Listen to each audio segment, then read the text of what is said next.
I'm a believer that computers should have Jeopardy music while they're waiting. That would plan if they're already working.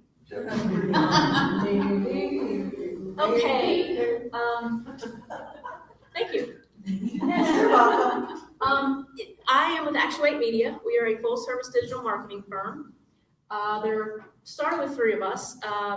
This headshot is thanks to Louise, and my squinty eyes are not her fault. Todd and Brad both came from the television industry. That's how they met. I worked with Todd forever ago in print. So Brad founded the company about 3 years ago, but we all got serious a little over a year ago. And last month we had $100,000 in ad spend on Google. So we're growing pretty well. Yeah. I've done this presentation in 45 minutes and I've done it in an hour and a half. I have not done 12 minutes. So part of this first part is just going to be that I'm going to breeze through it because it's not about digital, but it's so fundamental and foundational that I want you guys to hear it. So marketing, obviously the process of teaching consumers what we have and why they should buy from us. If you don't have a persona or multiple personas built for your business, I would encourage you to do it because marketing is really targeted now, especially digital. You can target an unbelievable amount of characteristics and areas. So you gotta know who you're targeting. So a persona is who the person is, what they're motivated by, the things they like, their ages, those kinds of things. And keep in mind the most basic reasons for buying anything is fear of loss or promise of gain. And these are the ones I'm not going to go through all of these, but this basically breaks down the generations, who they are, what matters to them, where you can find them, and how you should be talking to them if that's yours. So if anybody wants this deck, I'll be happy to share it because I'm not reading all these slides. But the baby boomers, so again, a little bit of information there. The second largest group after the millennials. Right now they're 54 to 72. Facebook is a great place for them. Then Gen X, which is 38 to 53 now, happen to be the smallest generation, called the bridge generation between the millennials and the baby boomers. We're still on Facebook. We're downloading videos more, and we like high quality content. So the millennials, Gen Y, actually, I didn't know this until I put this together a few weeks ago. They are the largest generation. They are also very astute. They're on almost any social media platform. They love video. Believe it or not, they like loyalty programs. I was surprised by that. But also user-generated content, which is reviews and things like that, is becoming more and more important, obviously for all of us, but they're very motivated by that. And Gen Z, 22 and under, by 2020, they'll be 40% of consumers. So with them, you have to use multiple touch points. And just a quick note on branding. We don't do branding. Sarah does. It's important. If you have help with it or if you work yourself through it somehow, make sure you do it because that is the point from whence everything comes. You have to know what your voice is. Are you irreverent? Are you always buttoned up? You need to know all of these things about yourself before you start putting things out so that everything sends the same message. So digital. Digital is much more trackable than traditional used to be. I come from print, so traditional did the best it could to find some ways to be tracked. But digital is a lot more inherently trackable, a lot more targetable.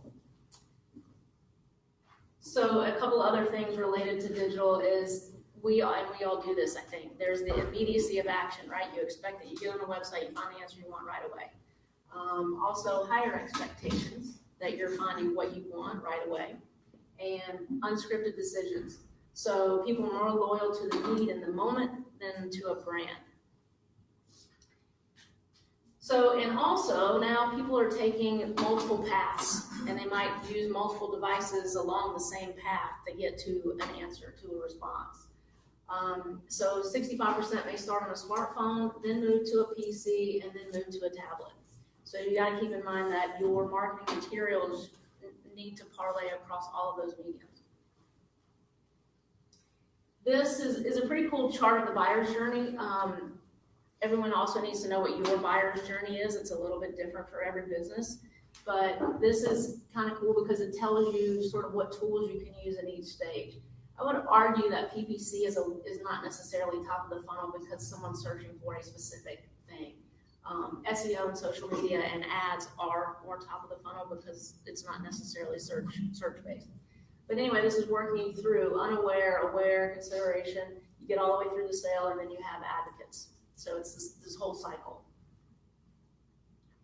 So this is digital, starts with the website, right? There's a few things that are there's a lot that happens on the website. There's a lot that should happen on the back end that sometimes people aren't aware of. It's called technical SEO. If you're having a website done, you need to make sure they're doing it because all of that impacts your quality score with Google, which ultimately impacts, it's a relationship that you have with Google, right? So you have to participate in it with them, and the quality score matters because it also can impact everything else. It impacts where you're served up on the search results page. It can also impact what you pay in your pay-per-click program. So there are just some basic things you want on your homepage. An easy to understand tagline, which in this case is life insurance for SBA borrowers. An obvious call to action that gets left out a lot, and I would encourage you to put that call to action in your header so that it's on every page without people having to worry about it. You don't want people to have to search to figure out how to find you. Images that show the resolution of a conflict, so happy people. Break down products into bite-sized categories, which they've got. You can see the products on the top right, and then consistent branding, which is their logo. This case, their call to action is a learn more button. I think, especially for most people in here, your phone number really should be the call to action. And again, so you guys may know this, but Google is now operating on what's called a mobile first search result. So that means they are looking at the functionality of your mobile site before they look at your desktop site, before they decide where they're going to serve you up on the search results page. So if your mobile site is subpar, slow, doesn't render correctly in the phone, that's going to ding you on your search results. And notice on the mobile site, you don't have room for a lot, but you want the phone number to be prominent so that this is a click to call. Remember, you want them to be able to push the buttons you want them to push. And then tracking is huge.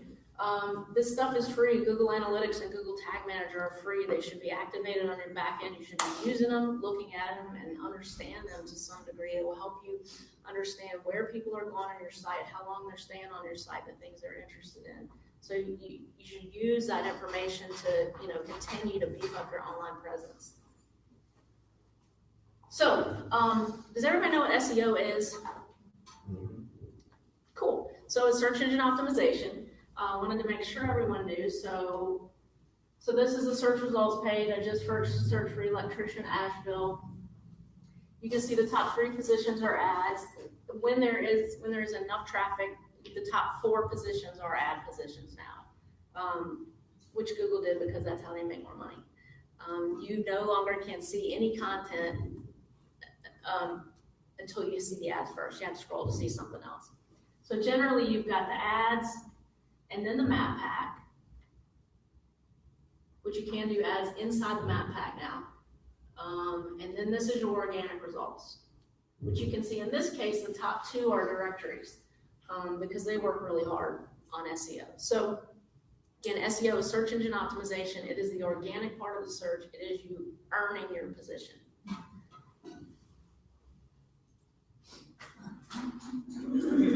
And there's a couple different ways to do it. On-site optimization is the stuff we were talking about on the back end, meta tags, canonicals, all that kind of stuff, which I don't even understand a lot of it because I don't fulfill.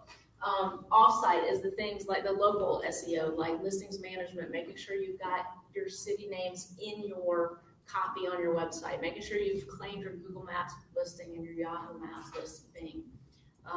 So there's a lot of things that you can do on a local level to help not only help your SEO, but help localize your SEO as well. We built a website recently for a franchise that actually has a corporate site, and we took a lot of that content, but we localized all of it with keywords related to us here. So that's on the Google Plus page. Google intended Google Plus to be this great social media network. Didn't really work out that way, but it's their property, so they like it. So I would encourage you to have a page. Whether you're really active on it is a whole different story. You can repurpose content from somewhere else, Facebook or something, but I would encourage you to use that page.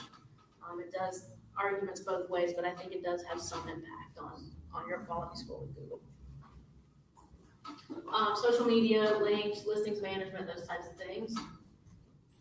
This is particularly related to local, since everybody here's a local business. So these are issues that happen when your stuff is not accurate online. People have called a wrong phone number, they found wrong or complete information, they visited a business in the wrong hours or at the wrong place because you didn't update your information. And that's just bad customer service. It makes people mad. And they may not use you. So why does local SEO matter to you guys? Notice the Google Near Me searches. Anybody search that way? They have increased by 2 times over the past year. So one can imagine that's only going to continue to happen. 72% of consumers who did a local search visited a store within 5 miles. And then was the 76% of people who search on their smartphones for something nearby visit a business within a day, and 28% of those searches for something nearby result in a purchase. So that's a lot of business that's happening, and it's happening for somebody, so let's make it be you. Greater than 70% of consumers say it's important to have directions and a call button in ads, because most of them are on their phones, so they just want to go directly from the listing to you. So these are other ways of ongoing SEO. Google and Bing Webmaster Tools, Google and Bing Listings, those are all free. Keyword tracking and reporting, again, that's your analytics, conversion tracking, link building, content generation. I think a lot of us think of content generation as blogs. That's not really the only way to generate content. There's white papers and checklists and webinars, and videos are huge now. I would really encourage all of you, I'm going to get to that a little bit, but to really start looking at how you can use video more. Emails, that kind of thing. So why does ongoing SEO matter? This is all about driving business, right? Your presence online is all about driving business to you. So the holy moly. All right, I'm gonna just send out the deck. So here's the stats on that. So a lot of people are doing business over SEO. 40 to 60 billion is the estimated number of searches happening in the US each month. PPC, everybody know what that is? Pay per click. Also called SEM, which stands for search engine marketing instead of search engine optimization. Also called paid search, also Google AdWords, whatever. That again is the top part of the search results page that we looked at. It is more people use the organic listings, but they work really well together because it's a different set of people looking at you. Usually people using organic listings are researching, and the paid listings are people searching to buy something. They're in their I'm ready to buy mode. So why does it matter to you? PPC visitors are 50% more likely to purchase something than organic visitors. So they really work well together. God, I did terrible. So when you do PPC, you can get an estimate from Google on what you should spend, what that's going to give you, and then you should be able to work out these numbers based on information you get from Google, based on your internal information. So your closing rates, those kinds of things. You should be able to determine, okay, if this campaign is going to cost me $500, but I need 1 client that's worth $2,000, and I should easily get 4 clients. I mean, it's pretty easy to figure that information out. Remarketing, I'm just toast here. So social media. So the deal with social media now, here's some information that's good. This is teens, primarily use YouTube and Snapchat for them. Adults, primarily Facebook. So this stuff is just good to know when you're targeting. Instagram is great for visuals. Twitter 30 to 40, Pinterest 30 to 50. So you guys can see that. Targeted ads, yeah, I had way too much. But let me end on video. Video is huge. Let me show you that stat though. By 2019, which is in 6 months, Video will be more than 70%, 75% of internet traffic. And by 2020, it will be more than 75% of mobile traffic. So, and Facebook, everybody sort of recognizes video more right now. Facebook pushes video to the tops of the feeds. You get more action with that. It doesn't have to be, you do it with your phone, and it doesn't have to be long, 15 to 30 seconds. You guys could, go through a house you just listed, or there's a million ways to use it. I really encourage you to work on using that. And then again, just sort of build a plan as you work on your digital media platform, which starts with who you're talking to and how you're going to talk to them. Did you say that you offer consultation? Because that's a lot. It's a lot. No, it's a positive I thing. just knew I was going to be able to get through it. No, I mean, it's a positive thing. You guys offer the Yes. full gamut, which is a positive thing. And so what does a consultation look like? We just hang out. No, I ask you a lot of questions about these things, who you're serving and what you're doing now that works, what your goals are, what your intentions are, what you want to use to measure. It's all of that so that we're on the same page if we move forward with doing something. Any other questions for Kristen? Yeah, when are you gonna do this so that we can see everything? Because I want to see everything you're telling us. I can send you the deck, and I'm happy to do. I mean, we can sit down and go through, whatever. I'm happy to have a consult with anybody. I think what my gift is going to be is, I had a hard time with this because we don't charge for this anyway, but a lot of companies do charge for this. I'm going to do a sort of an overall audit of your online presence, which will include some SEO, keyword research, that kind of thing, pretty in depth. Some companies charge a couple grand to do that. So that's what I'm offering. And again, I can go through, I'm happy to meet with anybody, do it anytime. Sorry. And bring flowers, I just noticed that. So that's the whole thing is all of this is your relationship with Google. You have to participate with them, and they have to see that you are continuing to work on your website, that you are doing things other than your website, that you have social media interaction, that you have all of that all works in. So it's like if you just are there, your website's like just being there. Like if you're just at home, maybe people like to just see your face, right? But they want flowers sometimes. You got to unload the dishwasher sometimes. You got to take out the trash. That's how it works with Google. Thank you. Thanks, you guys.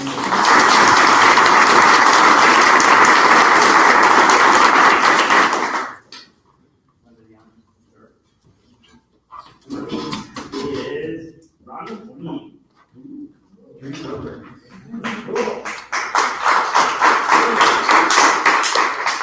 So a few announcements. I'm going to start with FABA to get that out of the way. We're going to start passing the hat around for Coffee Club while we do the last 2.5 minutes of announcements.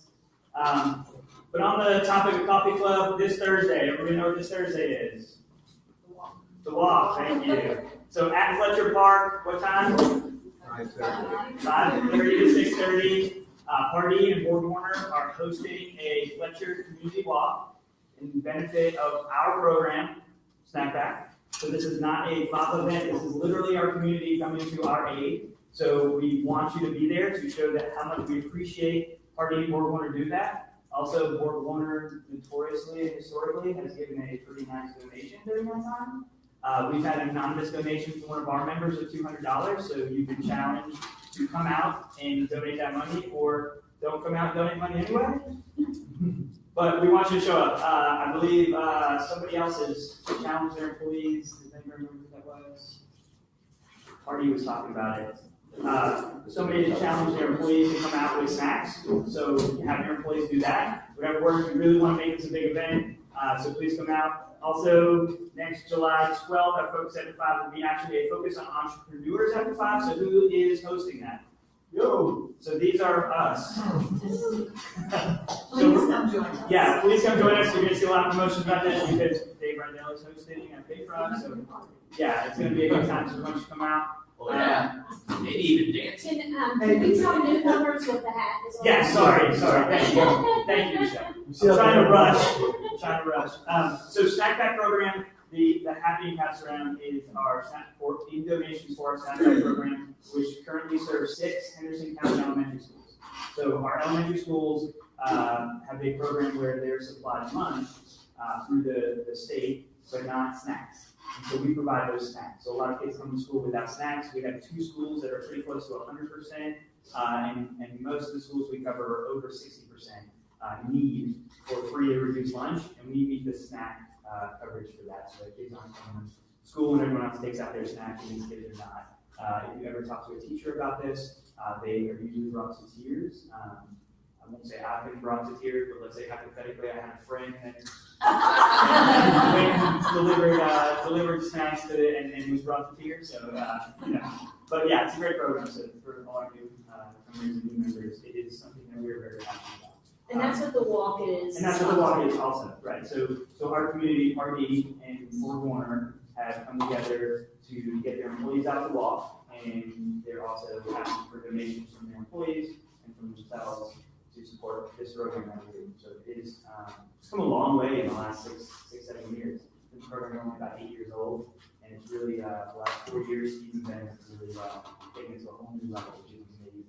I would say 4 years ago, we were only 1 so maybe even 3 years ago, we were only It's increased in size tremendously. Can I say something? Of course. About the snack pack really Yeah, quick while we're on it. Last Thursday, Bill, you guys were invited, but Bill gave a master class, and you had to pay $20 to reserve your seat, but you got it refunded, or you had the option to give it to the snack pack program. And some people wanted their 20 back. Some people wanted to give it to their other charity, but so Bill and I have like $200 and some dollars That's amazing. from that event to contribute. Thank you. It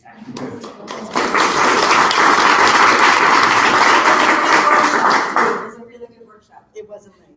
And mine is regarding the snack pack as well. I believe in it and love it. I don't carry cash, so just every once in a while I